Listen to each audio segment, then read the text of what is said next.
Ufunuo 5:1-14. Puis je vis dans la main droite de celui qui était assis sur le trône un livre écrit en dedans et en dehors, scellé de 7 sceaux. Et je vis un ange puissant qui criait d'une voix forte: qui est digne d'ouvrir les livres et d'en rompre les sceaux? Et personne dans les ciels, ni sur la terre, ni sous la terre ne peut ouvrir les livres ni les regarder. Et je pleurais beaucoup de ce que personne ne fut trouvé digne d'ouvrir les livres ni de les regarder. Et l'un des vieillards me dit: ne pleure point, voici les lions de la tribu de Juda, les rejetons de David a vaincu pour ouvrir les livres et ses 7 sceaux. Et j'ai vu au milieu du trône et des 4 êtres vivants et au milieu des vieillards un agneau qui était là comme immolé.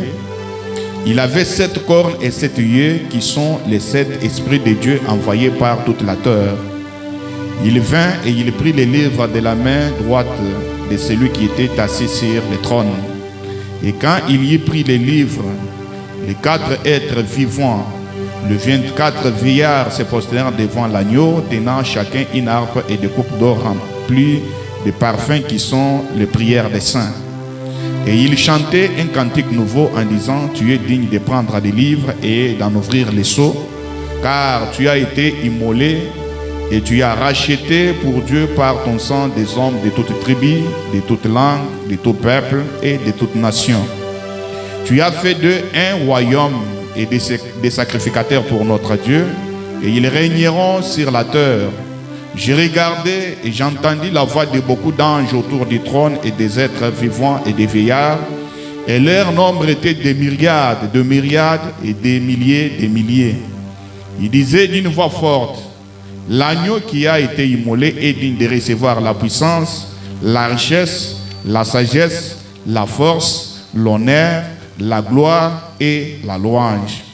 Et toutes les créatures qui sont dans les cieux, sur la terre, sous la terre, sur la mer, et tout ce qui s'y trouve, je les entendis qui disaient à celui qui est assis sur le trône et à l'agneau soit la louange, l'honneur, la gloire, la force au siècle des siècles.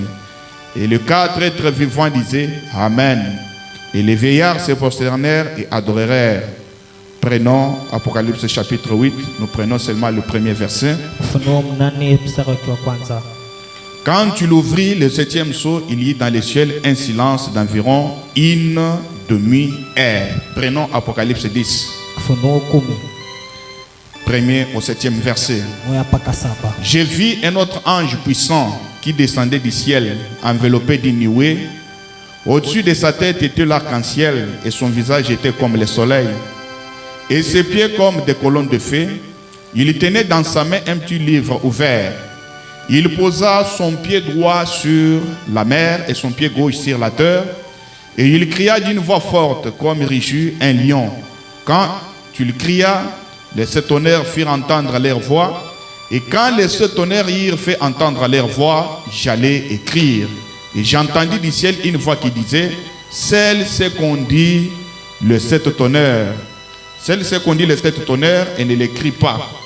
Et l'ange que je voyais debout sur la mer et sur la terre leva sa main droite vers les cieux et jura par celui qui vit au siècle des siècles, qui a créé le ciel et les choses qui y sont, la terre et les choses qui y sont, et la mer et les choses qui y sont, et qu'il n'y aurait plus de temps, mais qu'au jour de la voix du 7e ange, quand il sonnerait de la trompette, le mystère de Dieu s'accomplirait comme il l'a annoncé à ses serviteurs les prophètes. Vous pouvez vous rasseoir, je vais prendre encore Malachie 4. Et c'est là que nous allons terminer la lecture de la Bible. Prenons Malachie chapitre 4. 5, 6. Voici, je vous enverrai Élie le prophète avant que les jours de l'Éternel arrivent. Ces jours grands et redoutables, il ramènera le cœur de père à leurs enfants et le cœur des enfants à leur père, de peur que je ne vienne frapper le pays d'interdit. Que le Seigneur ajoute la bénédiction à la lecture de sa parole. Comme d'habitude, je vais écrire un autre sujet ou notre enseignement. Nitaandika kishina ingine.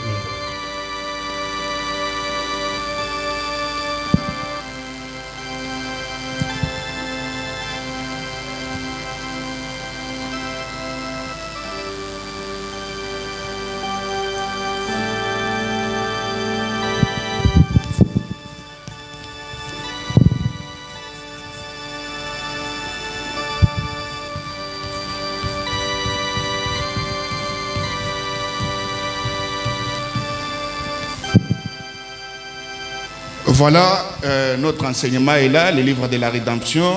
Kitabu ya ukombozi, masomo yetu ni ile. Frère Afik, venez un peu m'aider parce que on s'est déjà habitué avec vous. Nous sommes en train de parler sur le livre de la rédemption où nous avons relevé un point et nous avons intitulé les 7 tonnerres. Tuko nasemezea kitabu ya ukombozi ile yenye tulitosha nukta moja yenye tulisema mingurumo 7. Et nous l'avions décortiqué depuis mercredi. Na tulizidisha tangia siku ya 3 les 7 tonnerres ici. Mingurumo 7 hapa. Je crois aujourd'hui c'est la 3e partie de cela que nous allons parler et nous allons terminer sur ces points-là pour entamer un autre point d'un silence d'une demi-heure. Ninaamini na kwa nukta ya 3 juu ya hiki shina hapa na njoo tutaimalizia na njoo tunaanzisha ingine nukta juu ya ile ukimya ya nusu ya saa moja. Alors William Marion Branham qui est notre prophète a donné la définition des tonnerres. William Marion Branham ambaye nabii wetu aleta mafasirio ya ngurumo. Et nous l'avions lu dans le premier saut point 263. Tukaisoma muhuri wa kwanza kwa ile nukta 263. Il dit nous avons vu ce que les tonnerres signifient. Anasema tuliona ile mingurumo inamaanisha. Il dit c'est exact. Ni hakika. Nous savons cela. Tunajua ile. Voyez-vous, unaona les tonnerres, mingurumo c'était la voix de Dieu quand le sceau s'est ouvert. Inakuwa masauti ya Mungu wakati ile mihuri ilifunuliwa. Voilà ce que c'est les tonnerres selon le message de William Branham. Ona kile mingurumo inamaanisha kufuatana na ujumbe wa William Branham. C'était la voix de Dieu ilikuwa sauti ya Mungu quand le sceau s'est ouvert. Wakati mingurumo ilifunuliwa. Alors, nous avons compris que ces 7 tonnerres sont un des éléments. Tukaelewa ile mingurumo 7 inakuwa moja ya ile mambo. Un des éléments qui se trouvait dans le silence d'une demi-heure. Moja ya ile maalama ilikuwa mwa ile ukimya ya nusu ya saa moja. Et nous trouvons ce silence d'une demi-heure quand le 7e sceau fut ouvert. Tunakutana ile ukimya ya nusu ya saa moja wakati muhuri wa 7 ilifunuliwa. Pour cette fois-là, il n'y a aucun animal qui est sorti. Kwa mara hiyo hakuna nyama yenye ilitokea. Comme dans le 4 premiers sceaux. Kama mwele mihuri ya ine ya mbele. Voyez, unaona? Il y a eu un silence. Kukakuwa maraba ka ukimya. Point d'adoration. Hakuna maabudu. Personne n'a su ce qui s'est trouvé dans le silence. Hakuna mwalijua kilikuwa mwele ukimya. Voyez, unaona? Beaucoup ont défilé avant Frère Branham. Bamingi balipita mbele ya Branham. Ils ont étudié les livres. Bakafunda kitabu. Ils ont essayé de comprendre ce qui s'est trouvé dans le silence. Bakajaribu kuelewa ilikuwa ukimya. Mais personne ne l'a su. Hakuna mwalijua. Il fallait le prophète de Malachie 4. Nipendeza nabii wa Malaki 4 et d'Apocalypse 10 na Ufunuo 10 pour prendre les livres. Kubeba kitabu. Après avoir donné des révélations sur le mystère qui était écrit en dedans du livre. Kisha kuleta maufunuo ya ile misiri ilikuwa inaandikwa kumgongo wa kitabu. Il sort de là, il va maintenant au dos du livre. Anatoka ndani ya kitabu anaenda sasa kumgongo wa kitabu. Il nous donne la révélation sur le silence d'une demi-heure. Anatupatia ufunuo juu ya ukimya ya nusu ya saa moja. Lui voit plusieurs éléments dans le silence d'une demi-heure. Ya anaona malama mingi mwele ukimya ya nusu ya saa moja. Lui voit les 7 tonnerres dans le silence. Ya anaona mingurumo 7 mwele ukimya. Il voit la descente de l'ange dans le silence. Anaona kushuka malaika mwele ukimya. Est-ce que je peux entendre un amen? Amen, amen. Je n'aime pas un peuple froid ce matin. Sipende taifa baridi ya asubuhi. Là où il y a la vie, il y a toujours des bruits. Pale kuko uzima kuna kwa makelele. Alors dans le silence, mwa ile ukimya, il voit la venue du Seigneur. Anaona ujio ya Bwana. Voyez? Unaona? Mais quand on parle de la venue du Seigneur, banaposema ujio ya les gens Bwana, veulent en faire une doctrine. Batu banapenda ifa mafundisho. Branham a dit le 7e sceau c'est la venue du Seigneur. Moi je n'explique pas, c'est ce que Branham a dit. Branham alisema muhuri wa 7 inakuwa ni ujio wa Bwana. Ne commencez pas, non mais c'est quelle venue? il a dit le 7e saut, c'est la venue du Seigneur. Siseme ni ujio gani? Hapana, sema muhuri wa 7 ni ujio ya Bwana. Que Dieu vous bénisse. Amen, amen. Alors, il y a eu plusieurs des éléments dans le silence. Kulikuwa malama mingi mwa ile ukimya. Oui, certainement. Ndio hakika. Voyez? Unaona? Et nous comprenons que le silence d'une demi-heure Tunaelewa ukimya wa nusu ya saa moja était dans le 7e saut quand celui-ci fut ouvert. ilikuwa muhuri wa 7 wakati muhuri wa 7 ilisumunuliwa. Oui, certainement. Ndio hakika. C'était un mystère. Inakuwa siri. Voyez? Unaona? Il a fallu que Branham vienne Ilipendeza Branham akuye et voie plusieurs éléments qui se trouvaient dans le silence, aone malama mingi ilikuwa mwele ukimya dont les anges n'en connaissaient pas, abakuwa najua, dont personne n'en connaissait. ile hakuna mwalikuwa najua. Mais quand Branham est venu, lui est entré dans le silence. Wakati Branham alikuwa kaingia mu ukimya, Il a vu le 3e poule kaona mvuto wa 3 et plusieurs autres éléments. na mambo ingine mingi. Alors le prophète dit ceci. Nabii anasema hivi, Il dit, anasema je crois dans le 7e saut, mimi naamini muhuri wa 7 point 252, il dit ceci. mwa ile nukta anasema hivi, Un seul tonnerre. mingurumo moyo. Mais ici, Lakini hapa on a 7 tonnerres consécutifs qui ont grondé l'un après l'autre. tuko na mingurumo 7 ya kufuatana yenye nguruma moja kisha ingine. Un tonnerre, Nguruma moja, 2, 2, 3, 4, 4, 5, 6, 7. 7. Voyez? Unaona? Et les tonnerres Na ngurumo sont la voix de Dieu de cette sceau. inakuwa masauti ya Mungu ya mihuri 7. Oui. Ndi. Le prophète dit un seul tonnerre, mais ici on a 7 tonnerres consécutifs Nabii anasema ngurumo moja, lakini hapa anasema mingurumo 7 qui ya ont kufuatana. grondé l'un après l'autre. Yenye linguruma moja kisha ingine. 1, Moja, 2, mbili, 3, tatu, 4, nne, 5, tano, 6, sita, 7. saba. C'est nombre parfait. Ni hesabu kamilifu. Parce que 7 c'est le chiffre de la perfection. Juu 7 Non, inakuwa plutôt l'achèvement. inakuwa kumalizia. Voyez? Amen. Et 7 tonnerres d'affilée. Na- Ils n'ont pas fait entendre 3 points. Mingurumo 7 ya kufuatana haikusikilisha. Faisant simplement 1, Kifatu moja, 2, mbili, 3, tatu, 4, nne, 5, tano, 6, sita, 7. saba. L'un après l'autre. Moja kisha Et ingine. ces 7 Na tonnerres ile mingurumo 7 regorgeaient le mystère ilikuwa nachunga siri. que personne ne connaissait. Yeye hakuna mwalikuwa Et juu. j'évolue. Aendelee. Le prophète dit, alors le ciel n'ont pas pu écrire cela. Sema saa mbingu haikupata kuandika. Parce que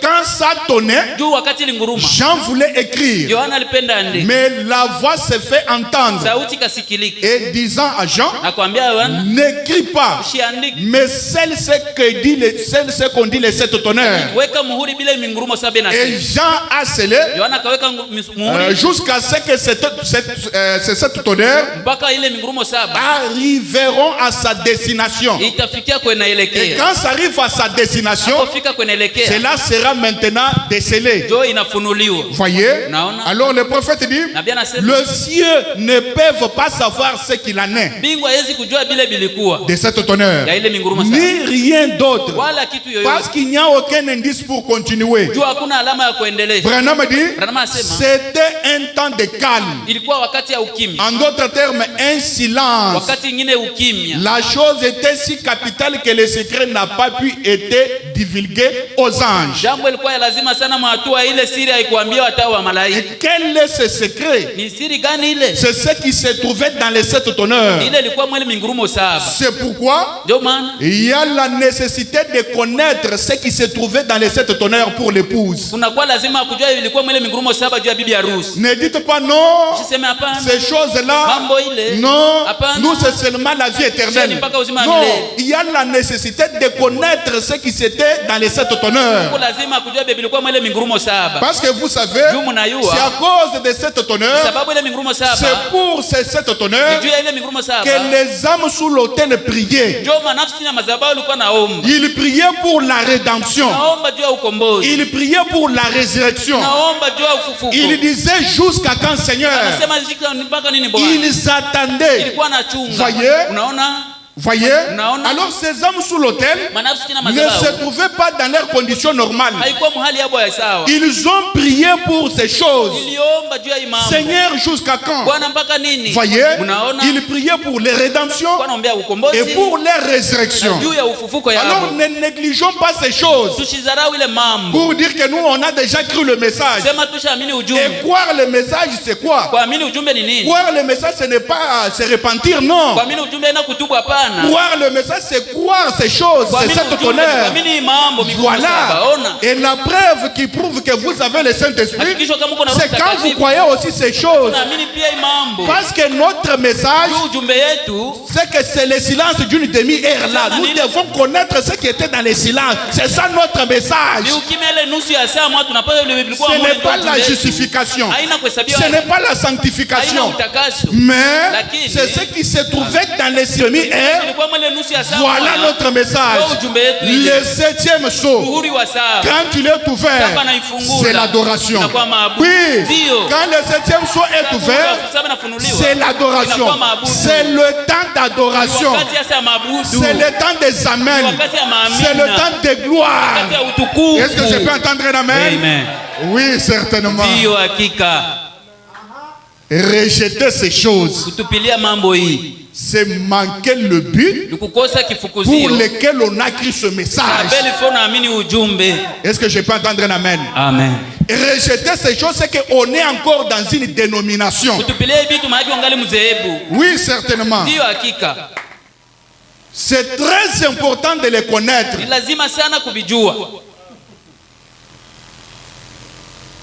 J'ai lu Frère Branham dans la brèche entre les 7 âges de l'église et les 7 sceaux. Point 292. Il dit ce sont ceux qui sont sous l'autel. Là-bas, en 6e dimension. Qui ont prié il y a longtemps. Ces gens ont prié il y a longtemps. Voyez? Ils avaient prié pour la rédemption. Prié pour la résurrection.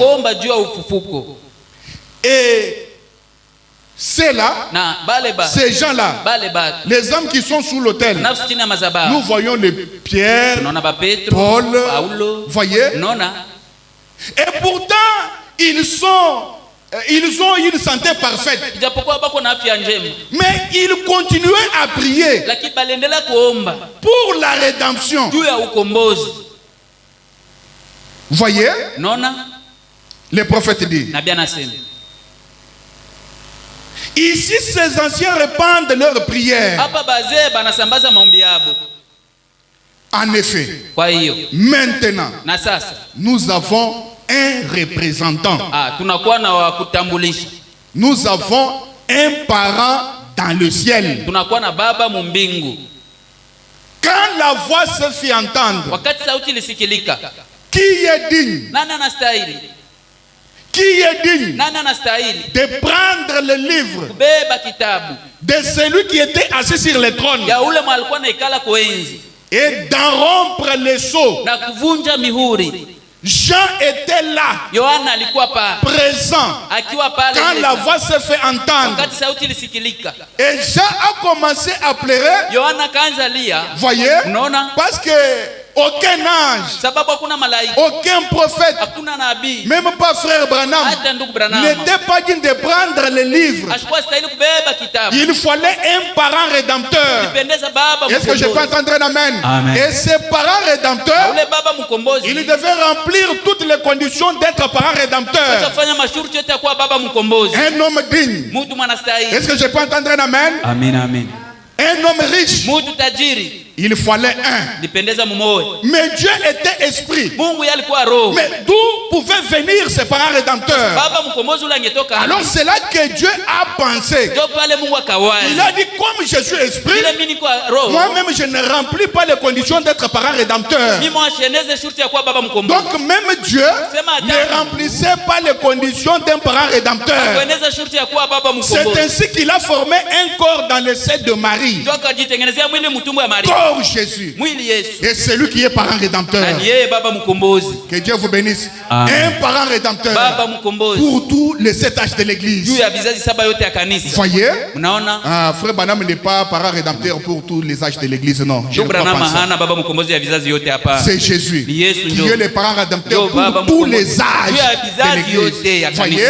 Alors Jean a commencé à pleurer parce qu'il n'y avait personne au ciel, ni sur la terre, chini ya ni dunia en dessous de la terre. wala chini ya bulongo. Voyez? Unaona? Alors, Sasa le prophète dit, nabii anasema maintenant, sasa nous avons un représentant, tuko na mwakilishi, nous avons un parent dans le ciel, tuko na baba mumbingu, et qui s'est avancé pour faire valoir ses droits. mwalipita mbele kwa kuheshimisha ile haki, Et ils chantèrent un cantique nouveau. na wakaimba ile mwimbo mpya.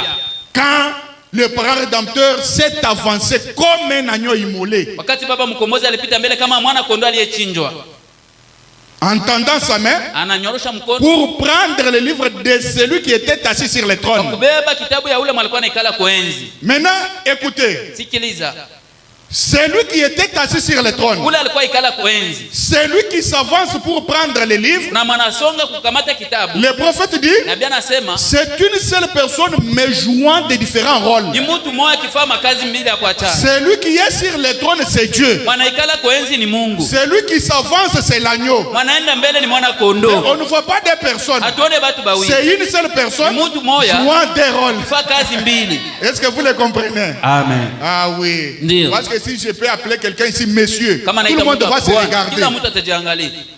Hein? Amen. Évoluons. Tuendelee Oh, c'est merveilleux. na kwa ya ajabu. Le prophète dit. Nabii anasema Alors, quand il a pris le livre, alipobeba kitabu, oh, on a chanté un cantique nouveau. wakaimba mwimbo mpya.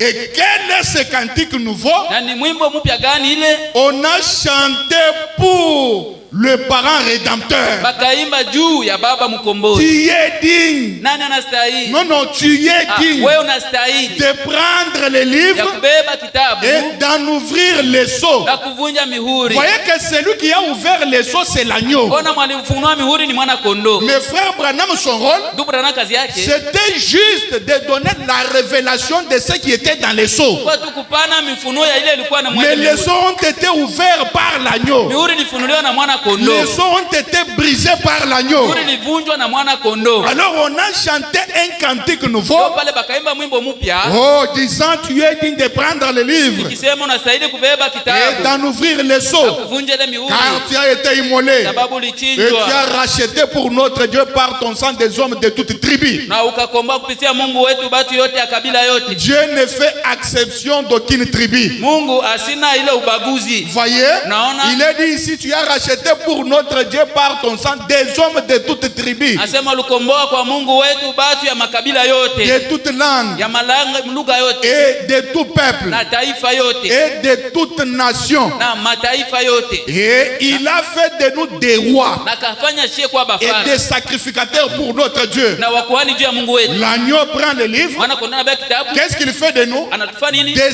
sacrificateurs Anatufa bakuhani pour notre juu Dieu. ya Mungu wetu. Et que faisaient les sacrificateurs? Bakuhani walikuwa fanya nini? C'était pour intercéder pour les autres. Walikuwa kutetea bengine. Et aujourd'hui, Na leo quelqu'un qui a le Saint-Esprit, mtu mweko na Roho c'est Mtakatifu un sacrificateur anakuwa qui kuhani peut intercéder pour son frère dans le anaweza péché. tetea ndugu yake mzambi. Oui, certainement. Ndiyo hakika. Abraham l'a fait pour l'autre. Ibrahim alifaa kwa Lutu, Il est allé le délivrer. akaenda C'est mkomboa. pourquoi moi je crois Ndio maana anaamini qu'un homme mtu peut délivrer un autre anaweza homme. kukomboa mtu mwingine. Oui, certainement. Ndiyo hakika. Mais il ne peut pas le sauver. Hasiwezi muokoa. Mais il peut le délivrer. Lakini anaweza muokoa. Parce que Abraham a délivré l'autre Juu Ibrahimu alikomboa Lutu là où il était. kule kwenye alikuwa. Nous avons plusieurs exemples dans la Bible. Tuko na mifano mingi mu Biblia. Évoluons. Twende. Christ fait de nous des rois Kristo anatufaa sie bafana et des sacrificateurs. na bakuhani. Voyez? Mais Naona nous ne voyons pas des rois. sie hatujione bafana. Mais il n'y a que ceux-là qui sont dans le monde des ténèbres Ni bale bako mu dunia ya qui giza. connaissent qui nous sommes. Sio banajua sie ni Mais banani. nous-mêmes, nous ne nous connaissons Sie pas. wenyewe Mais hatujijue. quand un sorcier ou un magicien te regarde, Sababu lozo wala mfumo anakuona. lui te considère comme un roi. Je, anakuona kama mfalme. Il te voit dans une autre dimension. Anakuona mkiwango ingine. Il te voit entouré de la colonne de feu. Anakuona nguzo ya moto na Mais kuzunguka. toi, tu ne vois pas la colonne de Wewe feu. uone nguzo ya moto. Mais un démon voit la colonne de feu à côté Pepo de hayo toi. anaona kwa nguzo ya moto pembeni. Un roi, Mfalme, un sacrificateur. kuhani. Que le Saint dise Amen. Amen. Évoluons. Tuendelee. Voyez, Unaona? et nous régnerons sur la terre. na tutatawala dunia. Voyez. Naona. Et nous disions, nous avons besoin de connaître ces 7 tonnerres. Tulikuwa sema tunapenda kujua ile mingurumo saba. Car quand ils sont révélés Sababu wakati ile mingurumo inafunuliwa par le prophète de Malachie 4, kupitia nabii wa Malaki 4, ils ont leurs conséquences. Les 7 tonnerres ont des conséquences sur l'épouse Élie. ile mingurumo saba iko na matokeo juu ya bibi harusi mteule.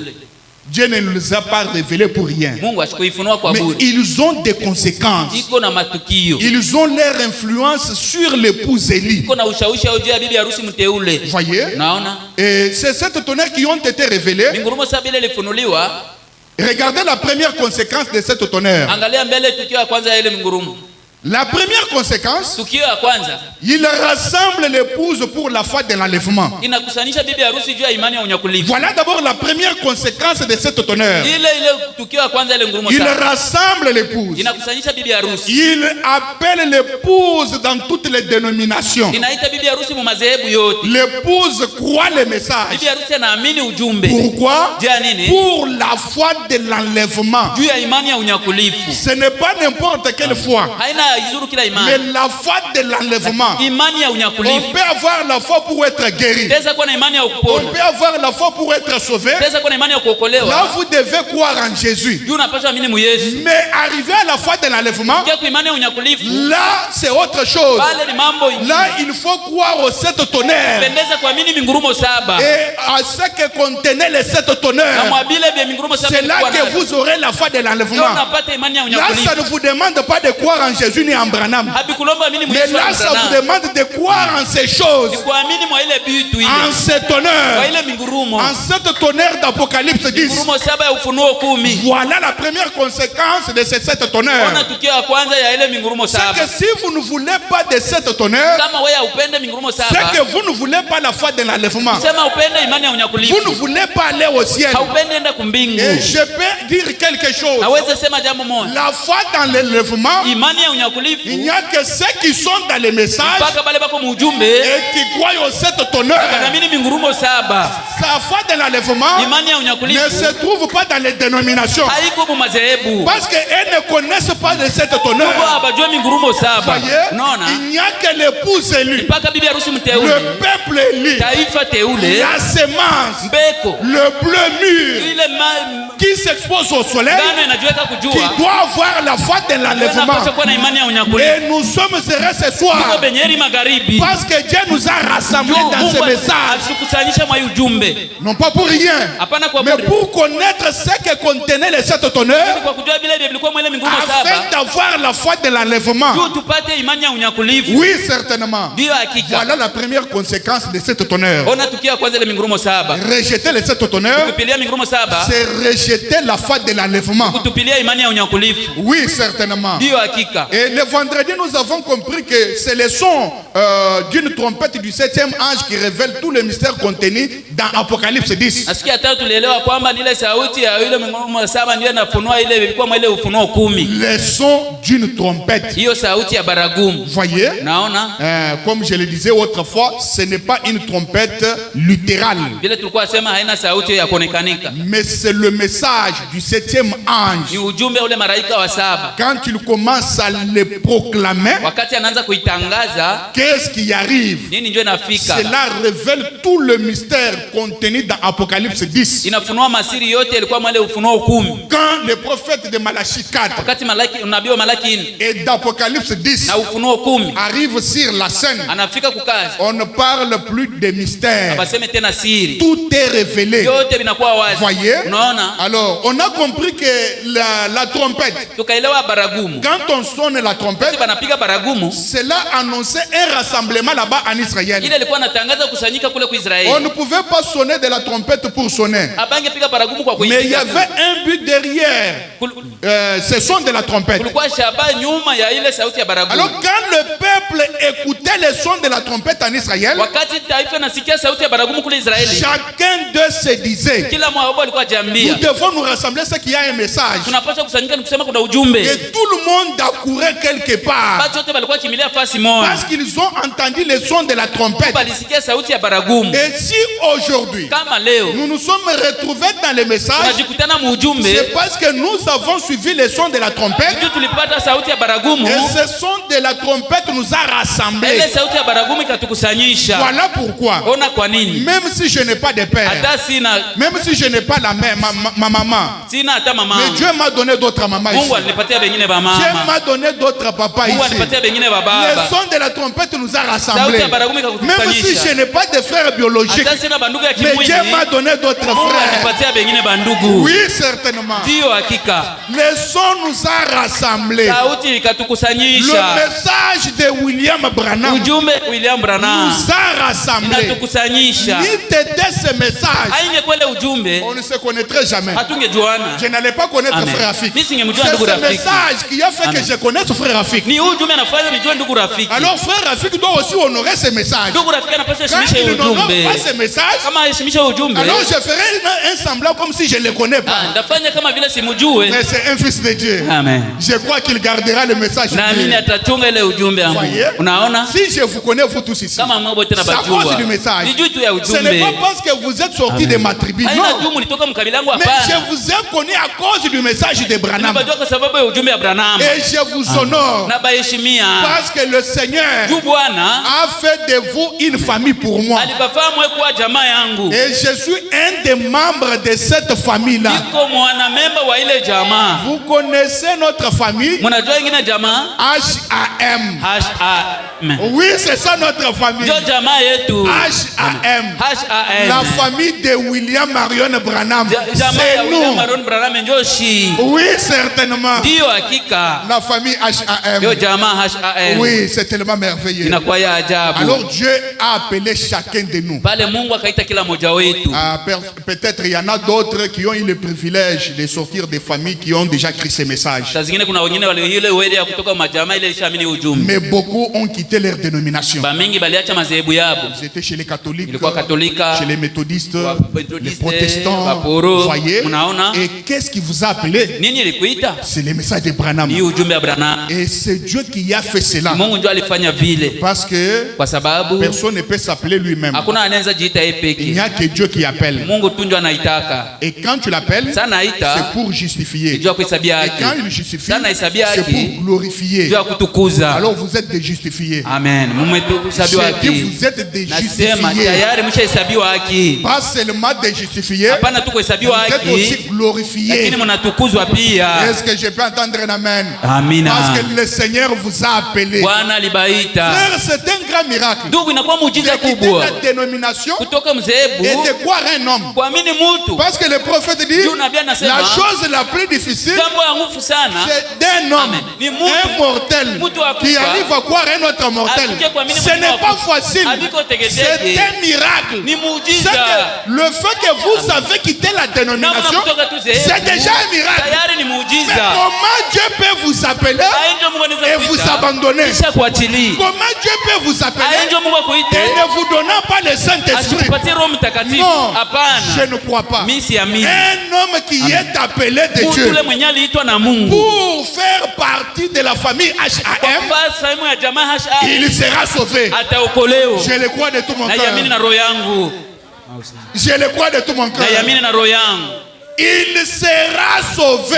Ataokolewa. Mais vous n'êtes pas comme les enfants de la sœur White We hauko kama batoto ya Tirwai. qui se moquaient de Branham. Balikuwa anamchekea Vous Branham. ne vous moquez pas de Branham. Ouais, Mais hamumchekea comment Branham. Dieu ne peut pas vous bénir? Aenjo Mungu Comment Dieu asitababariki. ne peut pas vous donner le Aenjo Mungu Saint-Esprit? asitabapatia Roho Mtakatifu. Hein? Una? Posez-vous cette question-là. Tulize ile swali ile. Voyez? Mnaona? Oui, certainement. Ndio hakika. Alors, le message de William Sasa Branham ujumbe ya William Branham nous a appelés ilituita de différentes façons, munamna ya kuachana. de différentes manières. Munamna ya kuachana. Nous sommes sortis, Tukatoka, nous sommes entrés tukaingia. et le message nous a rassemblés. Cha ujumbe kautukusanyisha. C'est un appel Inakuwa ni mwito à la fête. kukaramu. Oui, Ndio. mais pas n'importe quelle fête. Haikuwa izuru kila karamu. Non, Hapana. c'est là où que le vendredi nous avons lu Frère Branham. Ndio pale siku ya tano tulisoma ndugu Branham. Frère Branham dit que Dieu avait promis au temps de Luther. Dieu avait promis des lapins au temps de Luther. Ndugu Branham asema Mungu aliweza kuahidia kwa wakati ya Luther basungura. Des lapins. Basungura. Donc pour les gens de Luther, kubatu ya Luther, c'était les lapins. Abo ilikuwa sungura. Je ne sais pas pourquoi frère Branham a su cela. Sijue kwa nini ndugu Branham aliona ile. Parce que cela n'est pas écrit dans la Bible. Juu ile iandikwe mu Biblia. Mais il dit Dieu avait promis des lapins au temps de Luther. Mungu aliahidia basungura kwa wakati ya Luther. Maintenant écoutez. Sikia sasa. Il dit il avait promis d'autres choses au temps des autres. Akaidia mambo mengine kwa wakati ya bengine. Mais maintenant, Lakini maraba il nous sasa. a promis un vrai repas complet. Alituahidia ile chakula ya mzuri ya Ce n'est plus les lapins comme au temps de Luther. Haina tena sungura kama wakati ya Luther. Mais Lakini c'est un vrai repas complet. chakula mzuri ya kweneana. Et le menu complet à 7 plats. Chakula ya kweneana ya masani 7. Il dit car tous les 7 sauces sont ouverts et tout est prêt pour la parole de Dieu. Sababu mihuri 7 yote nafunuliwa na yote iko tayari juu ya neno ya Mungu. Voyez, Unaona? nous avons un repas complet. Tuko na chakula ya kweneana. C'est pourquoi. Ndio kwa maana. Oh, évitez, non, on m'a invité dans la dénomination. Il y a un pasteur qui délivre. Mwache balinialika mmazebu kuna mchungaji anaoko. Un frère du message. Ndugu wa ujumbe. La nuit. Busiku. Il se faufile chez Kabamba pour avoir des prophéties. Anajipenyeza kwa Un baba kwa frère kupata du unabii. message. Ndugu la ujumbe. Mais ça c'est manger dans une poubelle. Ni kukulia mjalala. Qu'est-ce que ces gens-là ont plus que nous? Bako na nini kutupita? Nous avons tout. Tuko na biote. Nous avons les 7 tonnerres. Tuko na mingurumo 7. Nous avons aussi la puissance. Tuko na uwezo Nous pia. avons aussi les dons. Tuko na mazawadi. Mais un frère, un bien-aimé, Ndugu le mpendo. la nuit, Usiku. dans les noirs, Mwa ile giza. je suis venu chercher les prophéties. Nilitafuta unabii. Il part manger dans une poubelle. Yeye anaenda kula muyalala. Oh, mais nous avons les mêmes dieux. Oh, tuko na Mungu mwamoja. Non. Hapana. Branham dit nous sommes différents. Branham anasema tuko baachanisho. Nous ne sommes pas pareils avec ces gens-là. Tuko sawa sawa na bale batu. Non. Hapana. C'est pourquoi notre comportement doit être différent de le Ndio leur. maana tabia yetu inapaswa kuachana na yabu. Nos fêtes à nous, Makaramu zetu. nos fêtes à nous Makaramu yetu. doivent être différentes de le leur. Inapaswa kuachana na makaramu yabu. On ne doit pas les imiter. Ils n'ont rien. Hapana kitu.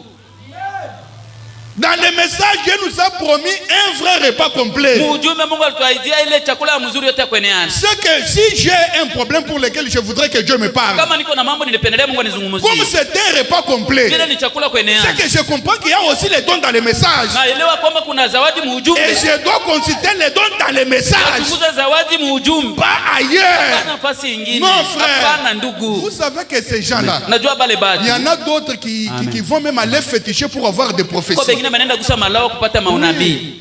Ils fétichent Bana pour kusa commencer à voir les histoires des gens. Aanze pata maono ya batu. Voyez, Unaona?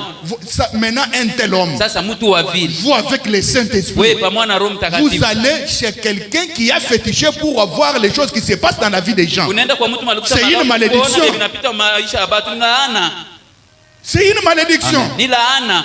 Et pourtant, nous avons un vrai repas complet. Japokuwa tuko na chakula ya mzuri ya kueneana. Frère, dans ce message de William Branham, Ndugu mwa ujumbe ya William Branham. il y a tout. Muko biote. Tout ce dont Amen. vous avez besoin Biote uko nabyo se lazima. trouve dans le message de William Niko mwa Branham. ujumbe ya William Branham. Frère, Ndugu yangu, il n'y a aucun pasteur hakuna pastori moja chez les dénominationnels kule kumazehebu.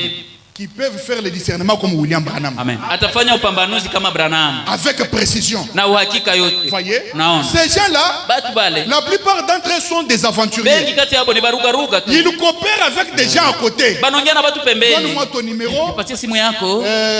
Qu'est-ce qui se passe dans ta Nini vie? inapitika maisha yako? Tout ça, Hii alors, vyote. quand il y aura kilt, Sasa kuna tu kwa vas ibada. entrer comme un Utaingia inconnu. kama vile Alors mhajulikana. moi quand je serai à la chair, Sasa kwa kumimbaya. je veux seulement te doiter Nitakushota kilole. et dire ton nom Nitakusema jina. et dire ton numéro. Nitakusema namba yako.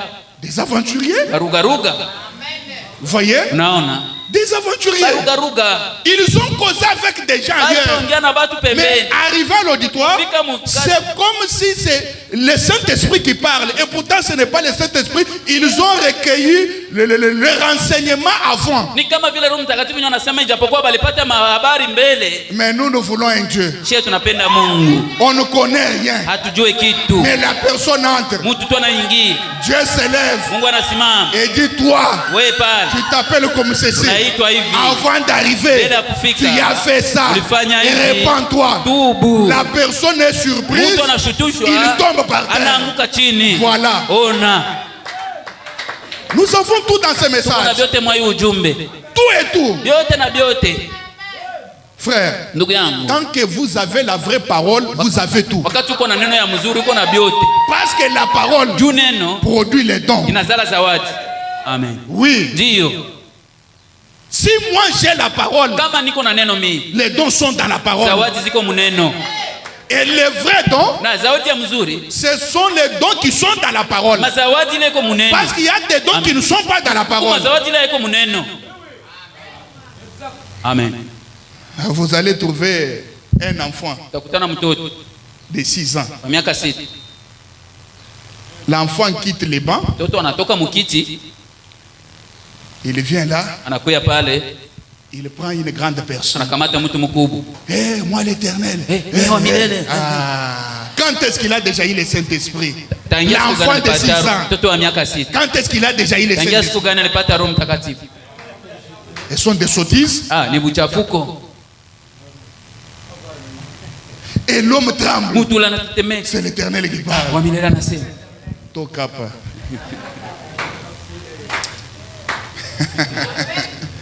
Laissez l'enfant grandir. Il a un don, on n'en disconvient pas. Mais laissez-le grandir. Qu'il apprenne la parole. Qu'il reçoive le Saint-Esprit. Là, il sera utile.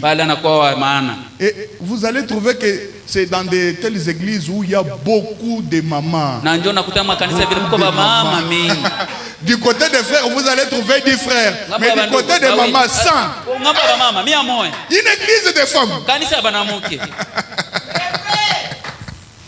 Parce que les mamans suivent beaucoup les dons. C'est ça leur faiblesse. Elle ne contrôle rien. Même si c'est un faux message, Dieu avait parlé. Dieu avait parlé. Qui vous a dit que Dieu a c'était Dieu?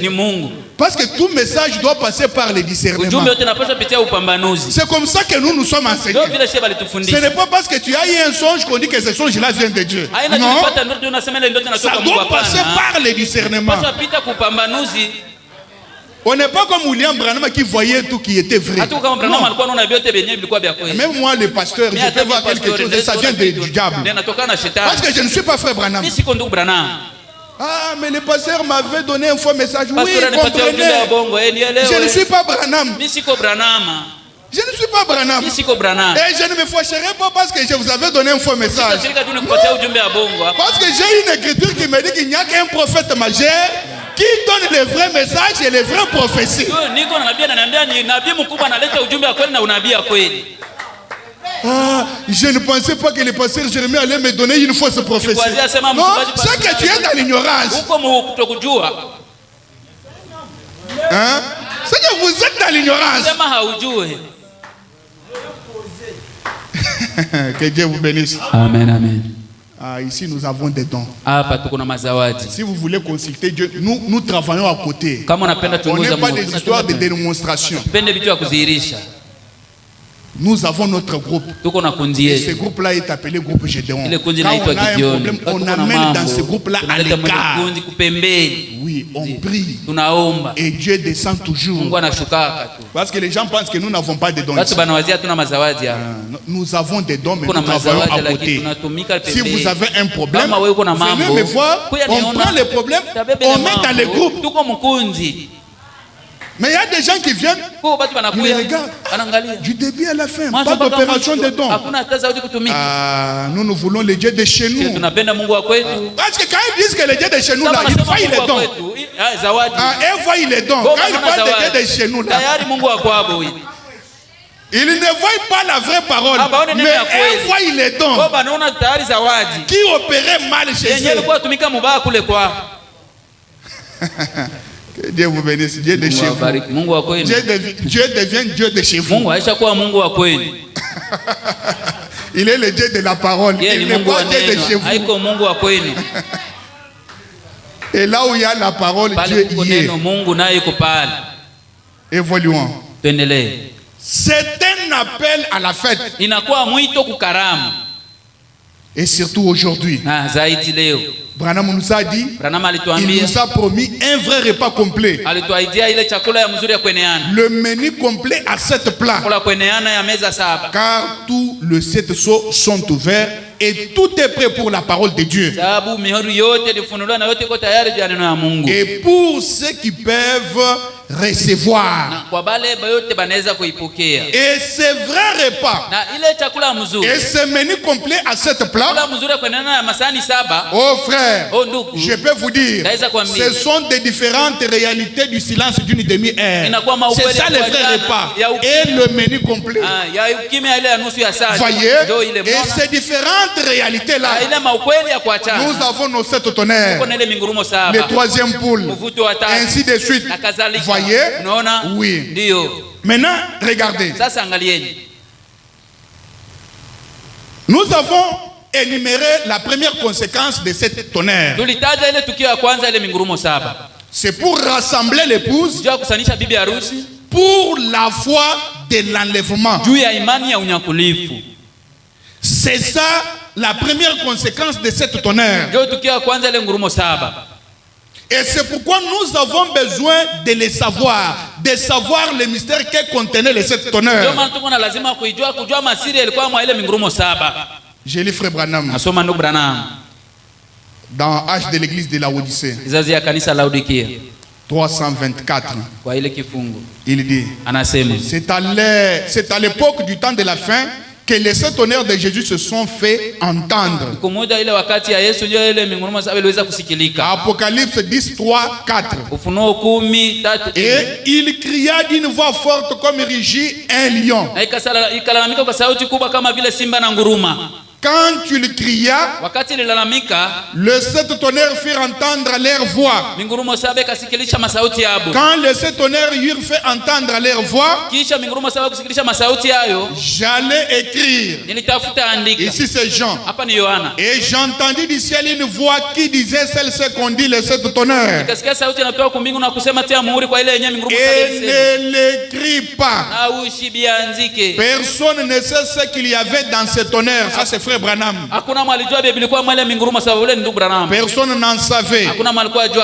Pourtant, nous avons besoin de les savoir. Ça c'est frère Branham.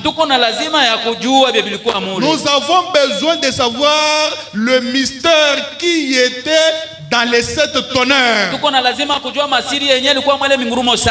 Et le prophète dit, il faudra que ce soit un prophète qui en reçoive la révélation, parce que Dieu n'a aucun autre moyen d'apporter ces révélations de l'écriture que par un prophète.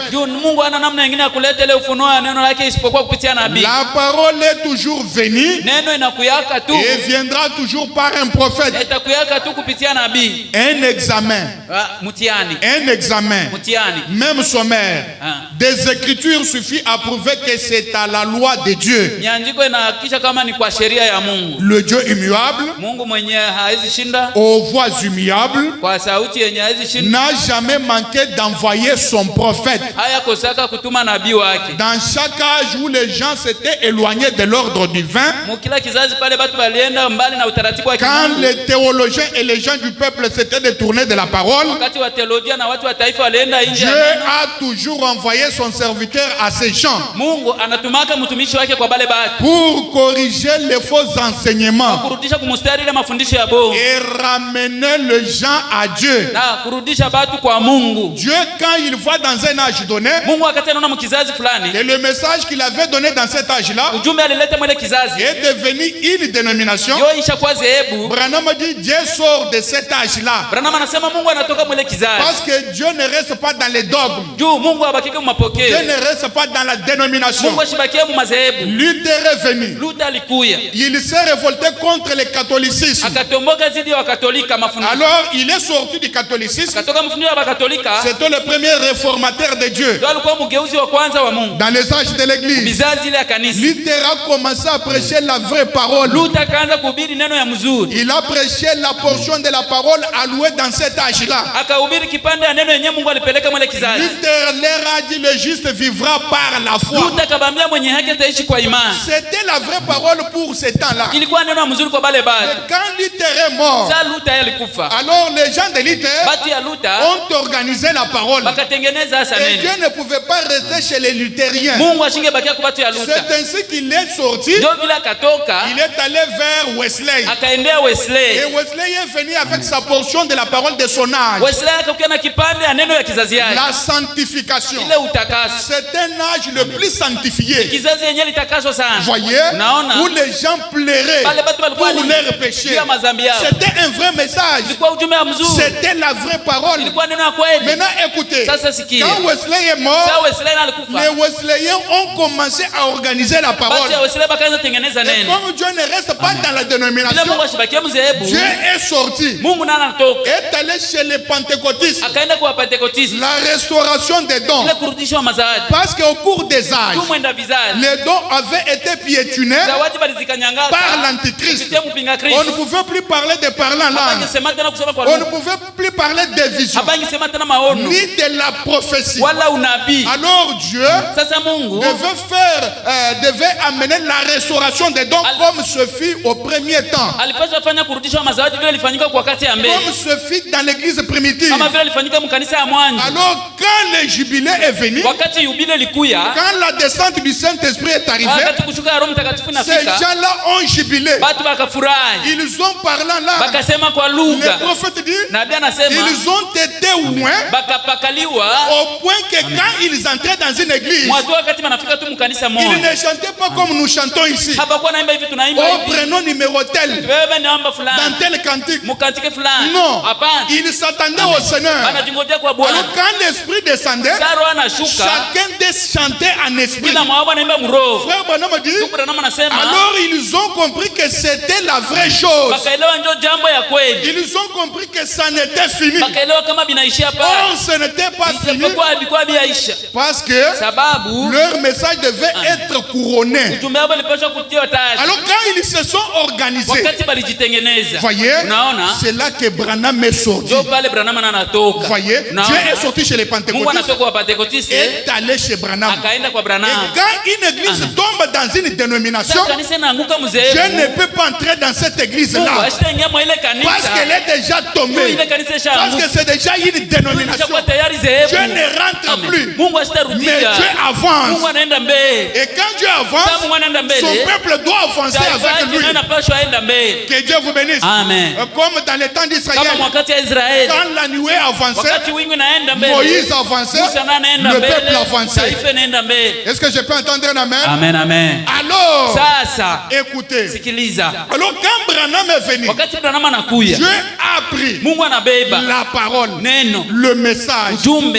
il l'a oint, anaipakala, il l'a donné à Branham. anaipatia Branham. Est-ce que je peux évoluer? Naweza endelea. Et dans le Amen. 4e saut, Na mumuhuri wa ine, le prophète dit, nabii anasema le message de l'heure, ujumbe ya wakati c'est un homme oint. ni mtu ule mwanapakaliwa. C'est que Abraham Ni kusema Branham et le message na ujumbe sont un. bako mumoya, Ils ne sont pas différents. abako bakuachana. Est-ce que je peux entendre un amen? Amina. Le message de l'heure, Ujumbe ya c'est wakati un homme ni oint, mtu mwenye kupakaliwa, marchant mwenye anatembea sur la terre. dunia. Voilà le message que nous avons écrit. Ona ujumbe yenye tuliamini. Croire les messages Kuamini ujumbe et rejeter na Branham, kutupilia ça Branham. ce n'est pas croire les Ila messages. iko kuamini ujumbe. Non, Hapana. parce que le message et les messagers sont un. Juu ujumbe na mjumbe bako mumoya. Et dans l'évangélisation au temps de la fin, Na katika injili kwa wakati ya mwisho, le prophète dit, nabii anasema le message ujumbe et le messager na mjumbe devront répondre banapaswa à jibia la situation actuelle kwa ile hali ya sasa de cet âge. ya hii kizazi. Voyez? Mnaona? Oui. Ndi. Alors Dieu est sorti chez les pentecôtistes. Mungu akatoka kwa Pentekotisti. Ils n'ont plus Dieu, ces gens-là. Batu wale habana tena Mungu. Malgré les parlants langues Hata kusema kwa lugha et yao. les prophéties, les Na pentecôtistes maunabii. n'ont rien. Pentekotisti habana tena kitu. Amen. Et Dieu est sorti. Mungu akatoka. Il a oint un homme. Akapaka mtu mmoja. Et cet homme-là, c'est William Marion Branham. Mtu ule ni William Marion Branham. Frère, Ndugu yangu, ne me dites pas que ces derniers temps, le pasteur est en train de lever Frère Branham. Niambie wakati ya mwisho mchungaji Non, uko na inua. il y a un temps pour toutes choses. Huko wakati Quand nous kila arrivons mama. à un temps où Dieu l'élève, nous aussi nous faisons quoi? Wakati tunafika kwa wakati Mungu anamuinua na sisi tunafanya nini? Et ce que nous prêchons, Dieu est en train de l'élever dans ce que nous prêchons. Vile tunahubiri Mungu iko namuinua mwa vile tuko na hubiri. Et là, je l'élève aussi. Pale na mimi namuinua. Voyez? Unaona? Mais je ne le considère pas comme mon Dieu. Bishi mkamate kama Mungu wangu. Non, Hapana. c'est un prophète. Yeye ni nabii. Voyez? Naona? Mais à qui je dois du respect. Mwenyewe napashwa heshima. Oui, certainement. Ndiyo hakika. Alors, Sasa, écoutez, sikiliza. le prophète dit, Nabii anasema dans,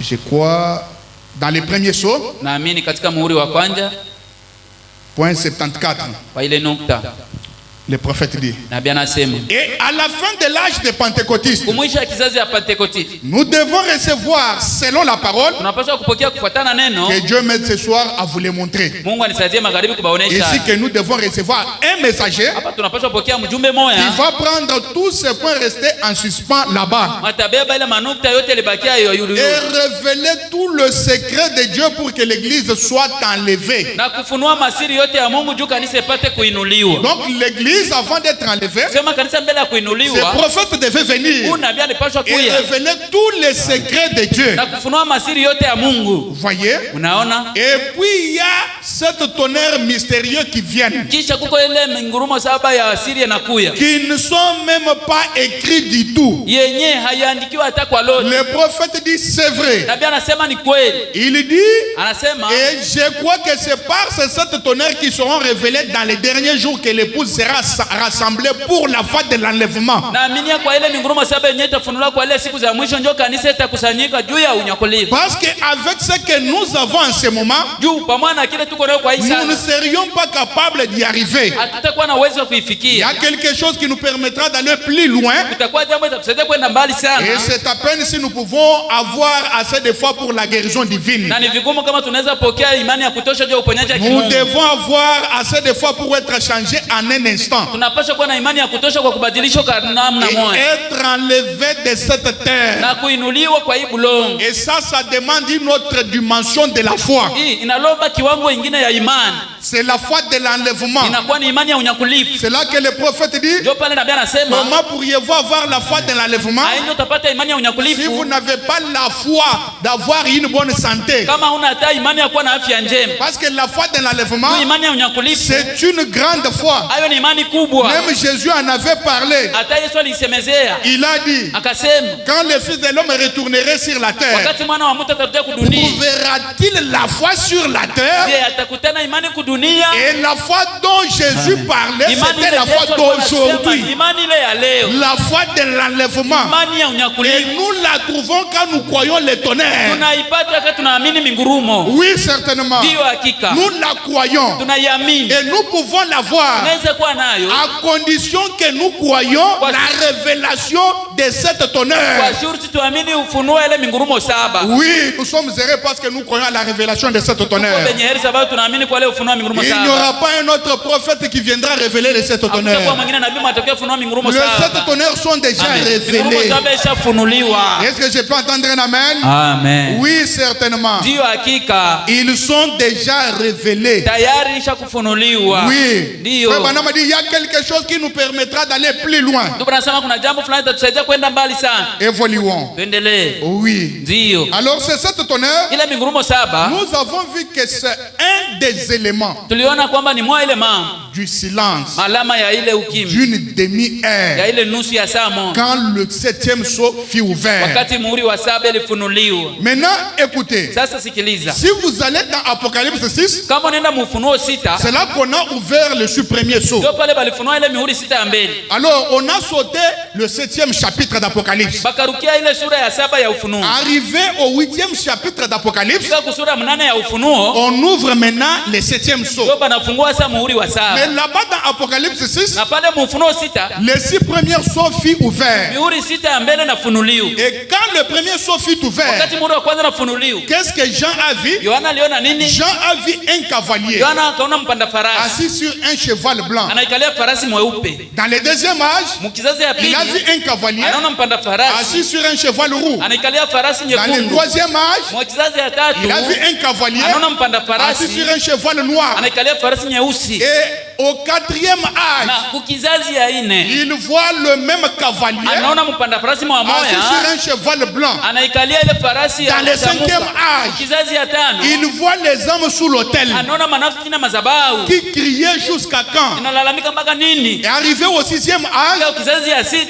il voit les jugements du monde. anaona hukumu ya ulimwengu. C'est tout ce que Jean avait vu dans Apocalypse chapitre 6. Ndio yote Yohana alionaka Ufunuo sura ya 6. Et chacun de ces animaux, Na kila moja ile manyama des 4 premiers sceaux, ya ile mihuri ine ya mbele représentait une étape du ministère de l'Antichrist. ilikuwa inaonyesha hatua moja ya huduma ya mpinga Kristo. Parce que ces cavaliers qui sortaient sur un cheval, Mpanda farasi anatoka kwa farasi. Branham nous a dit était un antichrist. Branham anatuambia alikuwa mpinga Kristo. Voyez, Unaona? qui a commencé avec un ministère de l'enseignement. Mwenye alianza na huduma ya mafundisho. Branham a dit, Branham akasema il est aussi puissant. iko nayo uwezo Il peut aussi conquérir. na anaweza kushinda. Voyez, Unaona? il était antichrist. Yeye alikuwa mpinga Kristo. Maintenant, écoutez, Sasa à sikiliza. chaque fois qu'Antichrist sortait sur un cheval, Wakati wote mpinga Kristo anatoka kwa farasi, Dieu ne pouvait pas le laisser. Mungu ashinge mwacha. Dieu devait aussi utiliser une stratégie Mungu naye alipaswa kutumikisha mbinu moja pour lui barrer la route. ya kumzuia njia. Quand un cavalier est sorti au premier âge, Sasa mpanda farasi anatoka kizazi ya Dieu kwanza. a utilisé une bête. Mungu akatumikisha nyama. Qu'est-ce? Ni nini? C'était les lions. Ilikuwa simba. Les lions de la tribu de Simba ya Juda. kabila ya Yuda. Voyez? Unaona? Et c'est un peu ça. Ni kama vile Et les lions attaquent sans recul. simba inashambulia bila kurudia nyuma. Ce n'est pas que le lion est plus fort que tous les animaux. Haina sema simba iko na nguvu kushinda manyama yote. Mais grâce à son courage, Kupitia ile bidii yake, sa capacité ile uwezo d'attaquer yake sans ya recul, kushambulia bila il kurudia, peut tuer un animal plus fort que lui. inaweza uwa nyama kuishinda nguvu. Alors quand un cavalier est sorti sur un cheval blanc, Sasa mpanda farasi anatoka kule farasi mweupe. Dieu a utilisé un des 4 êtres vivants Mungu akatumikisha moyo ile wenye hai qui ile. avait la face d'un lion. Mwenye alikuwa na sura ya ile Et le simba. lion est sorti, Na simba anatoka a attaqué l'antichrist du premier âge. akashambulia mpinga Kristo ile kizazi ya kwanza. Oh, c'est très merveilleux. Oh, inakuwa ya ajabu kabisa. Voyez? Unaona? Et dans le deuxième Na âge, kizazi ya pili Dieu a utilisé le bœuf. Mungu anatumikisha ile ngombe. Ah, vous savez, le bœuf, Mnajua ile ngombe wa dume c'est un animal de la mer. anakuwa un wa animal de kulima. la mer. Anakuwa nyama ule wa kulima. Est-ce que vous avez bien interprété? De la mer, du travail, il endure les douleurs. Ah, Oh wa oui. kuvumilia kazi. Vous voyez? Alors, pour attaquer ces cavaliers qui étaient sur le cheval roux, Kwa kushambulia ile mpanda farasi alikuwa ile farasi nyekundu. écrivons cela. Tuandike hili. Le premier être vivant avait la face du lion. Mwenye hayo wa kwanza alikuwa na ile sura ya simba. En d'autres termes, c'est un animal Kusema ingine yeye anakuwa nyama. qui a attaqué le cavalier sur le cheval blanc. Mwenye alishambulia ile mpanda farasi juu ile farasi nyeupe. Vous voyez? Unaona? Alors, le deuxième âge, Na kizazi ya pili l'antichrist est sorti sur le cheval roux. mpanda farasi anatoka kwa ile farasi nyekundu. Et Dieu a utilisé un de ces 4 êtres vivants, Na Mungu anatumikisha moyo wenye hai ine wake le bœuf. ule mwana ngombe wa dume. Oh oui, Ndiyo. le bœuf.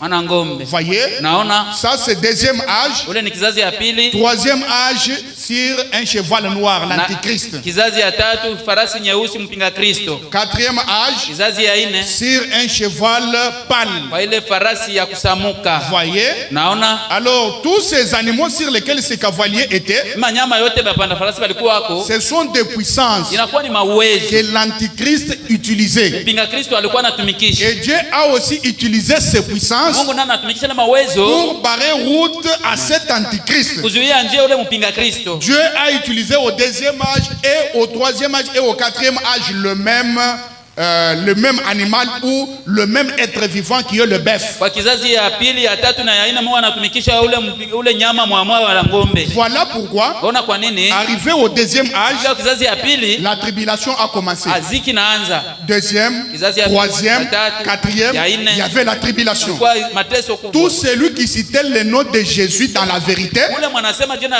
ya Yesu mkweli était tué. balikuwa namuua. On pouvait prendre des femmes chrétiennes Bangebeba banamuke ba Kristo. enceintes. Banemimba. On déchire leur ventre. Banapasula ntumbo yao. On sort les fœtus. Banatosha ile bitoto ya Voyez, batoto ndani. on pouvait les raser avec des instruments. Na banabaua na bayombo. Aujourd'hui, nous adorons facilement, mais ces gens-là ont beaucoup souffert. Juste écouter la parole, juste aller à l'église, ils ont beaucoup souffert. Leo tunaabudu kwa urahisi, lakini batu bale baliteseka sana ile kuenda tu kanisa wala kusikia tu neno. Mais Dieu avait oint ces gens-là de l'esprit de bœuf, le sacrifice. Il pouvait leur donner la vie pour la vraie cause de la parole. Na Mungu alibapakana na ile roho ya ngombe ya nguvu ya kuvumilia na mangepana maisha yao juu ya sababu ya neno. C'était la capacité que Dieu leur avait donnée. Ni uwezo ile Mungu alibapatiaka. Maintenant, écoutez, Sasa ce sikia. n'est pas fini. Habiaishi. Parce que l'antichrist Juu mpinga Kristo a commencé à travailler du premier âge alianza kutumia kizazi ya kwanza jusqu'à dans des âges différents. mpaka mubizazi ya kuachana. Il est allé aussi au 5e âge. Akaenda pia kizazi ya tano. Et là-bas, comme il n'a pas utilisé un animal, Pale vile kutumikisha nyama. Dieu aussi n'a pas utilisé un animal. Mungu nasi kutumikisha Mais nyama. Dieu a utilisé aussi un de ces 4 êtres vivants. Mungu nana anatumikisha moyo wenye hai ine wake. Il y avait la face de l'homme. Mwenye alikuwa na sura ya mtu. Et l'homme, c'est l'intelligence, Mtu inakuwa ni akili, la sagesse, hekimu, la réflexion. ile kufikiri. Branham a dit, Branham anasema ce troisième être vivant, huu mwenye hai wa tatu c'est le type de réformateur. inakuwa mfano ya wageuzi. Luther, Luther, Wesley. Wesley. Pourquoi? Jia nini? Ils ont raisonné Bali fikiri de ce que les catholiques leur disaient. ya kile bakatolika Ils ont balikuwa compris, avec bambia. l'intelligence, ils ont compris ça, ce n'est pas la parole. Na akili bakaelewa hii iko neno. Ils se sont opposés aux faux enseignements. Bakapingana na mafundisho ya bongo. Ici, nous Apa. sommes dans le 5e et le 6e âge. Tuko mkizazi ya tano na ya sita. Un des 4 êtres vivants qui est l'homme Moya wenye hai ine ambaye ni mtu est utilisé par Dieu dans ces 2 âges. inatumikishwa na Mungu mwa ile vizazi mbili. Maintenant, écoutez, Sasa sikia. arrivé au 7e âge, Kufika kizazi ya saba, l'antichrist opère toujours. mpinga Kristo angana tumika. Maintenant, écoutez, Sikiliza. il vient avec sa puissance, Anakuja na uwezo yake surtout qu'aujourd'hui, zaidi leo. en tout cas, tout est noir. Kabisa vyote vyeusi. Donc, il a rassemblé toutes ses puissances des 6 premiers âges. Alikusanyisha mawezo ya ile vizazi Il les a mbele. menés dans notre âge. C'est pourquoi les gens qui ont vécu du premier âge jusqu'au 6e âge, s'ils vivraient aujourd'hui, ils n'allaient pas tenir. Hapa kakusanyisha yote mwa hii kizazi. Ndio maana watu waliishi mwa ile vizazi sita ya mbele, bagiishi mwa hii kizazi Voyez? abangeshika. Parce qu'aujourd'hui, le péché, ce n'est pas seulement voir, Juu zambi leo haiko tu mais c'est kuona. au niveau de la pensée. Inakuwa tu mumafikara. Voilà là où nous sommes arrivés avec l'antichrist. Ona kule tulifika na mpinga Kristo. Et Dieu nous a donné la capacité. Sasa Mungu alitupatia uwezo Aujourd'hui, leo on ne pêche pas parce qu'on regarde. hatufai zambi tu tunaona. Voyez, Unaona? le diable entre, l'antichrist entre dans la pensée et Dieu nous a donné la capacité de les vaincre. Shetani mpinga Kristo anaingia muwazo na Mungu alitupatia uwezo wa kumshinda. Vous pouvez vous enfermer dans la maison, Utaweza jifungia hata dire munyumba. que je ne veux pas voir des femmes mal habillées, Sitaona mwanamke akuvala mubaya. mais il entrera toujours dans les raisonnements, Yeye ataingia tu mumafikara. dans la pensée. Muwazo mule. Voyez, Naona? mais qu'est-ce que Dieu a fait? Sasa Mungu akafanya nini? Dieu a utilisé ces derniers êtres vivants. Mungu akatumikisha ule wa mwisho mwenye hai. C'est quoi? C'est l'aigle. Yeye ni nini? Tai. L'aigle, Tai. la rapidité, Uharaka. l'aigle, Tai. la vision de loin. Kuona mbali. l'aigle, tai, les prophètes. nabii. Voyez? Naona Et Dieu utilise Amen. les prophètes Mungu anatumikisha nabii pour attaquer kwa kushambulia la dernière cartouche de l'antichrist. ile silaha ya mwisho mpinga Kristo. Et cet aigle n'est autre que William Branham. Na ile uhai haina kitu kingine isipokuwa Branham. Est-ce que je peux entendre un amen? Amen. Il peut voir Ataweza ona là où les dénominationnels ne peuvent pas voir. hawezi kuona. C'est là qu'il est entré dans le silence Ndio pala kaingia muukimya. et a vu beaucoup de choses. Akaona vitu ya mingi. Il en est sorti. Akatoka amo. Il nous en a donné l'interprétation. Akatupatia mafasirio. Pourquoi? Parce que c'est le dernier être vivant. Kwa nini? Sababu ni mwenye hai L'aigle. na mwisho, tai. La vision de loin. Kuona mbali. La grande capacité de voler. Uwezo kubwa ya kuruka. Voyez? Naona Et comprenez que pour cette fois-ci, ce n'est pas l'homme, elewa maraba haiko mutu. mais c'est l'aigle. Ni tai. Notre aigle, Tai wetu. c'est William Branham. William Branham. Il a voyagé. Alisafiri. Il a voyagé dans des dimensions. Kasafiri mu viwango. Il a voyagé en 5e dimension. Kasafiri mu kiwango ya 5. Il est sorti. Anatoka. Il nous a parlé de ce qui était dans la 5e dimension. Ile kiwango ya 5. Il voyage dans la 6e dimension. C'est pourquoi j'aime un prophète Ndio maana napenda nabii. qui a vécu d'abord les choses avant de nous en parler. Aliishi mbele vitu mbele tuambia. Il a vu d'abord les pays Aliona mbele nchi. et il nous a ramené l'évidence du pays. Akatuletea hakikisho ya nchi. Est-ce que je peux entendre un amen? Amen, amen. Oui, certainement. Ndiyo hakika. L'aigle, Tai le dernier être vivant, mwenye hai ine wa mwisho. pour attaquer la dernière cartouche de Kwa l'antichrist. kushambulia ile risasi ya mwisho mpinga Kristo. J'ai lu Frère Branham Namsoma ndugu Branham dans le 5e saut, katika muhuri wa 5. point 115. Kwa ile nukta Il dit 115 donc, anasema sasa quand l'ennemi est sorti, wakati adui alitoka sous forme d'antichrist, kwa umbo mpinga Kristo, Dieu a envoyé une puissance donnée pour l'affronter. Mungu akapana uwezo fulani ya kupambana naye. C'était des 4 êtres vivants. Ilikuwa wale wenye hai ine. Point 106. Il dit maintenant, Na sasa j'aimerais vous faire remarquer que le diable a eu ces 4 animaux de couleurs différentes nipendelea kuwaleta mwelewa kwamba shetani alipata wale manyama ine ya kuachana marangi. pour continuer sa course. Juu ya kuendelesha safari yake. Il a eu 4 animaux. Alipata nyama ine. C'est-à-dire que c'est le mélange de 3 qui a donné la couleur qui a produit ce cheval de couleur pâle. Ni kusema ni kuchanga ile marangi 3 ya mbele ileta ile rangi ya kusamuka. Le cheval blanc, Farasi mweupe, le cheval roux, farasi le nyekundu, cheval noir. farasi nyeusi. Et nous avons vu que chacun d'eux représentait une étape de son ministère. Tukaona kila mwao ulikuwa unawakilisha ile kiwango ya huduma. Une étape de l'église primitive qui avait formé une dénomination à Nicée. Kiwango ya ile kanisa ya mbele yenyewe ilifanya zehebu kule Nisea. L'église originelle de Pentecôte, Kanisa ya mbele ya Pentecoste sur laquelle le Saint-Esprit avait été répandu juu ya hao ambao Roho Mtakatifu au alisambazwa fil du temps, mwenda vizazi elle s'est laissée gagner par un esprit antichrist. ilijiacha iwiniwe na ule roho ya mpinga Kristo. Elle a formé une organisation. Ikafanya ile tengenezo, Elle a donné naissance à des filles de cette organisation. na ikazala wa binti ya ile tengenezo, Il a changé de puissance 3 fois. ikabadilisha mawezo mara 3. Et les a rassemblés à un seul cheval de couleur pâle. Ikaibadilisha mwa ile farasi moja ya kusamuka. Alors il a reçu le nom de la mort. Ndio ikapokea jina ya kifo. Et il a continué sa chevaucher sur ce cheval Ikaendelea kupanda farasi kule farasi jusque dans l'éternité. mpaka milele. Voyez, Naona l'antichrist mpinga Kristo continue anaendelea jusque dans l'éternité. mpaka milele. Mais il ne va pas entrer dans l'éternité. asitenge milele. Parce que dans les milléniums, Juu milele il sera d'abord lié. batamfunga mbele, Il ne va pas travailler. asitatumika. Maintenant, Sasa après les milléniums, kisha tous ces sujets seront libérés. batu yake yote banabachilia, C'est là qu'ils vont être jugés au trône blanc. ndio bana ba hukumu kwa ile enzi nyeupe. Et là, le prophète dit, Pale nabii le anasema même antichrist ule mpinga Kristo fera la guerre à l'agneau. atafanya vita kwa mwana kondoo. Il voudra encore s'installer dans ces sujets Atapenda ingie tena mubatu yake. pour commencer le combat. Ndio tena anze vita. C'est là que l'agneau Ndio pale mwana kondoo voit les vaincre pour du bon. anamshinda kwa lote. Il voit les brûler, Atamchoma, brûler ces sujets. choma na batu yake. Et il n'y aura que l'épouse et les serviteurs de Dieu qui vont rester à côté de l'agneau. Kutakuwa tu bibi harusi na watumishi wa Mungu watawakia pembeni ya mwana kondoo. Et l'agneau sera notre lumière. Mwana kondoo atakuwa nuru yetu. On ne parlera plus du soleil. Abata sema tena On jua. ne parlera plus des étoiles. Abata sema tena On ne manyota. parlera plus de la Abata lune. sema tena mwezi. Voyez, Unaona? l'agneau sera la lumière. Mwana kondoo atakuwa nuru. Alors dès que l'éternité s'ouvre, Wakati umilele nafunguka. après les milléniums, Kisha ile milenium, alors l'antichrist sera éliminé avec ce sujet. Jo mpinga Kristo wanamumalizisha na batu yake. Et il n'y a que l'épouse et les serviteurs de Dieu. Ni bibi harusi na watumishi ya Mungu tu.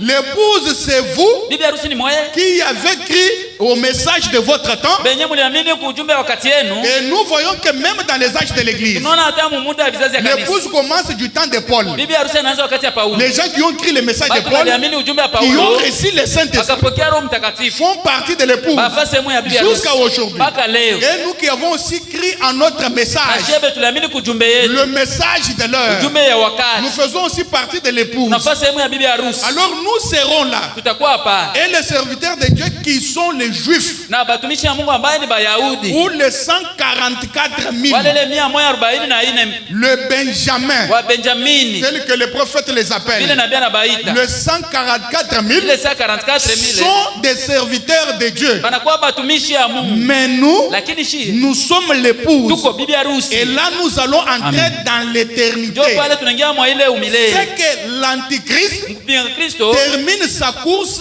au début de l'éternité. anamalizia safari yake kumwanzo ya umilele. Et dès que nous entrons dans l'éternité, Kasi tu ile tunaingia mu on ne umilele. parlera plus de l'Antichrist. Abata sema tena mpinga Kristo. Oui. Ndio. On ne parlera plus de guerre. Abata sema tena vita. Voyez, Naona. on ne parlera plus de mots qui attaquent les gens. Abata sema tena ile vitu inashambulia batu. Oui, mes frères. Ndio ndugu zangu. Alors le prophète dit, Nabii anasema et remarquez, tazameni. il dit, Anasema. lorsque l'Antichrist sortait sur l'animal qui représentait son ministère là, Wakati mpinga Kristo anatoka ule mnyama alikuwa anaonyesha ile huduma yake Dieu ile. envoyait un animal pour les convaincre. Mungu alikuwa anatuma nyama ya kumshinda. Oui. Ndio. Alors, Sasa, évoluons. tuendelee. Maintenant, écoutez, Sikia sasa. avec ce quatrième être vivant, Pamoja na huyu mwenye hai wa nne qui est l'aigle, mwenye ambaye ni tai, qui est le prophète de Malachie 4 et le prophète d'Apocalypse 10, ambaye ni nabii wa Malaki 4 na nabii wa ile Ufunuo 10, qui doit faire des choses, wenye batafaa kazi mbili: ramener le cœur des enfants au Père kutamia batoto kwa baba et révéler les na mystères kufunua de masiri cette tonnerre d'Apocalypse 10. ya mingurumo 7 ya Ufunuo 10. Là, si vous avez besoin de l'écriture, Pale kama kuna lazima ya andiko, allez lire dans Âge de l'église de Laodicée, wende soma makizazi ya kanisa la Laodikia paragraphe 327. kwa ile ukurasa yake, Et nous passons. na tunapita. Et si ce prophète de Malachie 4 d'Apocalypse 10 est déjà venu, Kama unabii wa Malaki 4 na Ufunuo 10 yaisha kuya, c'est que les mystères de cette tonnerre d'Apocalypse 10 sont révélés. ni kusema masiri ya ile ufunuo ya mingurumo 7 yaisha kufunuliwa. Parce qu'il n'y a que lui qui doit révéler ces mystères Juu ni mpaka yeye ndio atafunua tu de masiri cette tonnerre. ya hii mingurumo 7.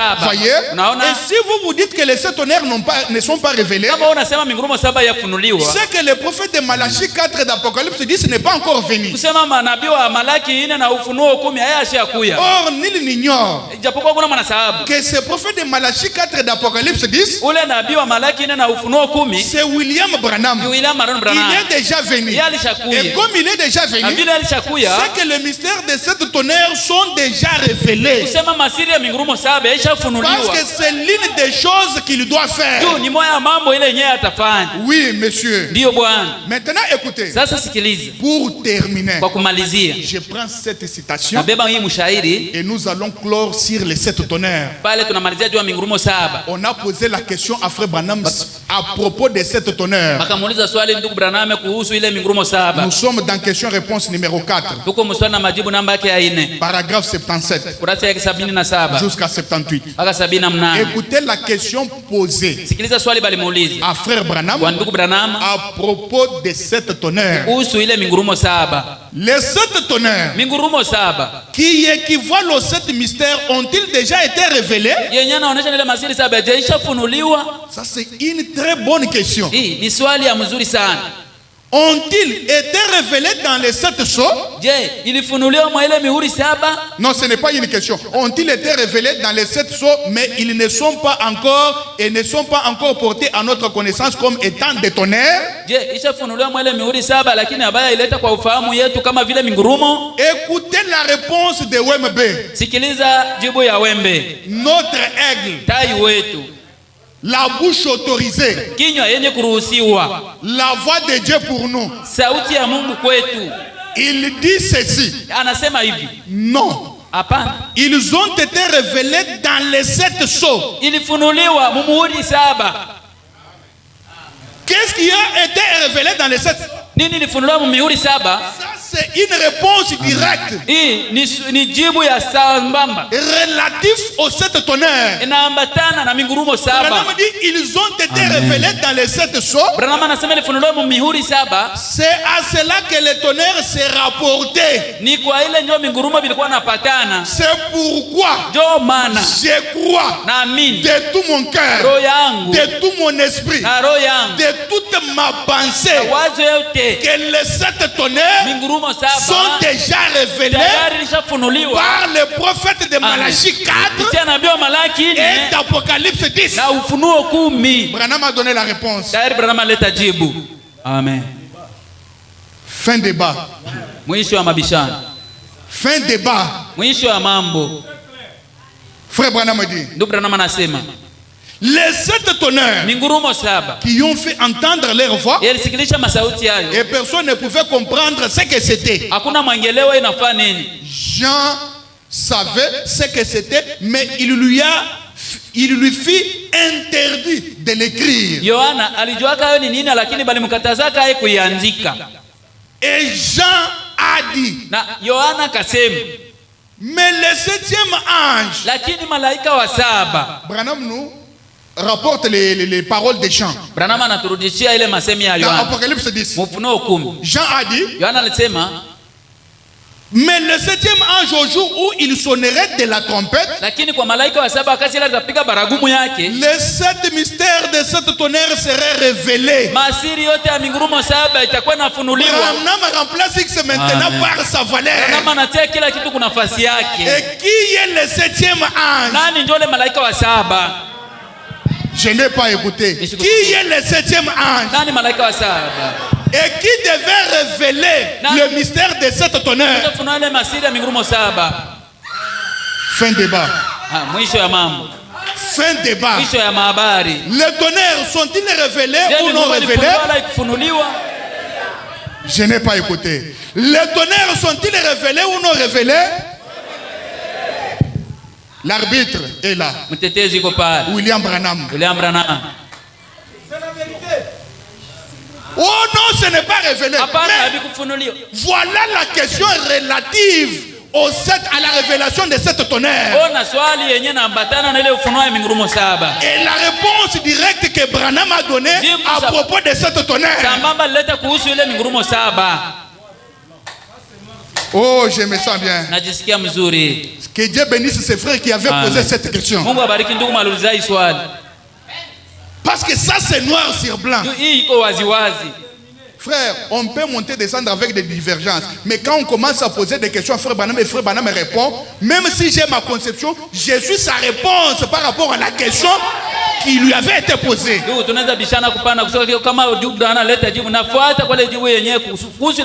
s'il dit ailleurs les tonnerres ne sont pas révélés. Mais à partir de cette question, de cette réponse, moi j'ai conclu que Branham a dit les tonnerres sont... Amen. Voilà. Frère Branham a dit. Et le 7e ange est le messager du 7e âge de l'église. Vous voyez l'humilité de Frère Branham. Il ne cite même pas son nom. Mais aujourd'hui nous avons des gens qui prétendent prendre la relève de Frère Branham. Ils citent même leur nom. Non, là nous comprenons que ce sont des menteurs. Parce que quand un prophète est sur la terre, il ne cite pas le nom, il parle en parabole et vous lisez entre les lignes et vous l'identifiez par rapport aux Écritures. Amen. Hein? Mais c'est ça, non?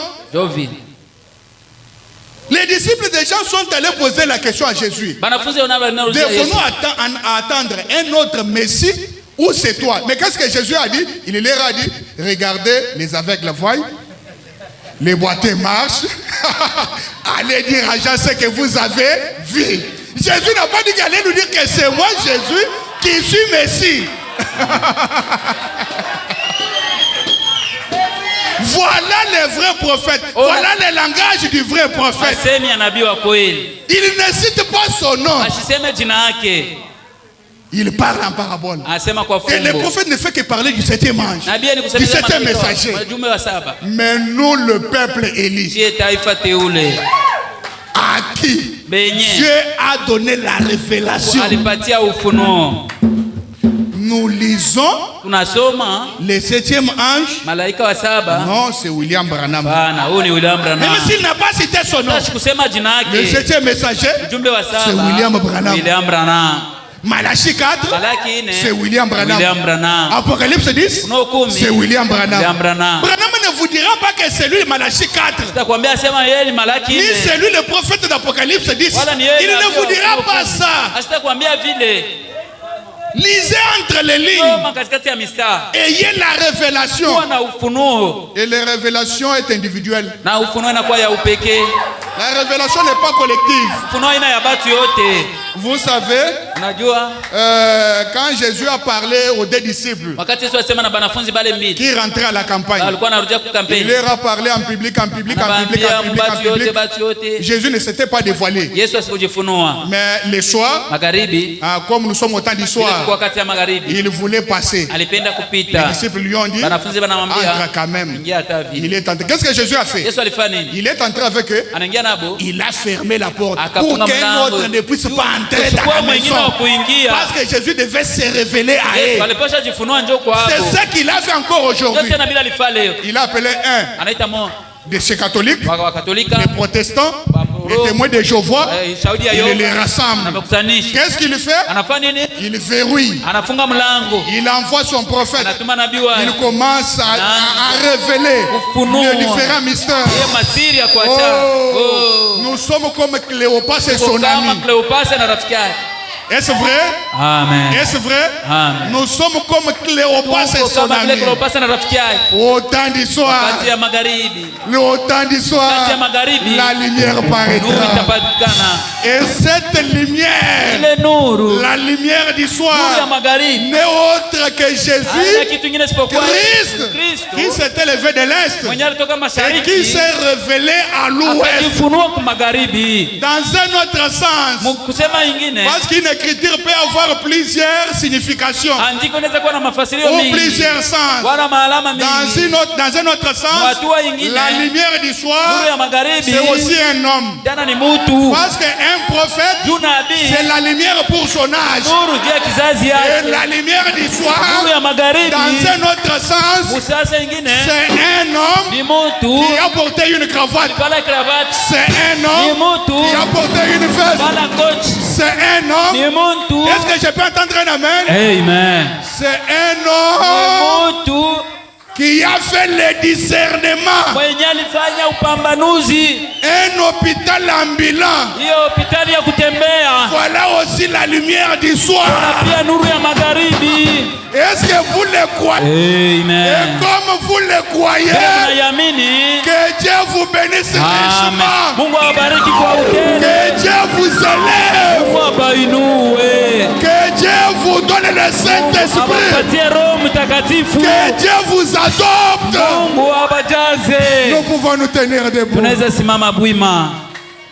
Quel jour de gloire quand Jésus m'a sauvé. Quel jour de gloire.